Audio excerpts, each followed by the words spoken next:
الحمد لله الحمد لله رب العالمين ولا عقبة للمتقين والصلاة والسلام على رسوله محمد وعلى آله وأصحابه أجمعين أما بعد السلام عليكم ورحمة الله وتعالى وبركاته.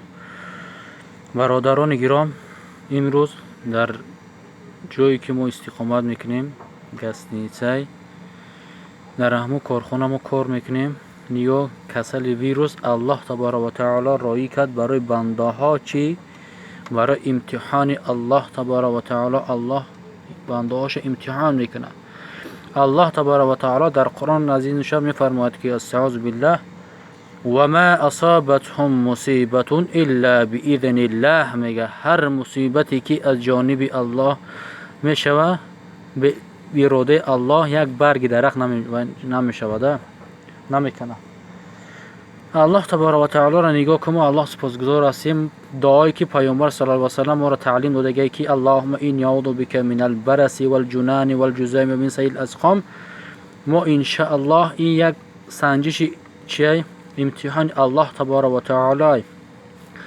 الله در قرآن از این نشان میفرماید که استعاذ بالله لیبلوکم ایکم احسن عملا، میگه ما شما را آزمایش میکنیم احسن خوب چی عمل میکنیم، شما را ما آزمایش میکنیم. الله تبارک و تعالی میگه نیاکم برادرو که در اینجا ما هستیم کسل ویروس شدگی است 100 مردم چند تا کسل ویروس نه که چی الله تبارک هست که الله تبارک و تعالی میگه که استعوذ بالله وقتی که اگر اجلت بیاید تأخیرت نمیده، لا یستأخرون ساعة ولا یستقدمون. انسان وقتی که اجلش آمد تأخیر نمیده، در یک لحظه سکوند در جای هستی در همونجا چیکار میکنه؟ الله تبارک و تعالی جانت چیکار میکنه؟ قبض میکنه. نیاکن برادرها یک تا در اومده سن برای چی؟ انالی سپاریدن. نیاکن تو این درجه را این کسل برادرها شوخی نیست، این سریوز برادرها، احتیاط باشین. فقط چی؟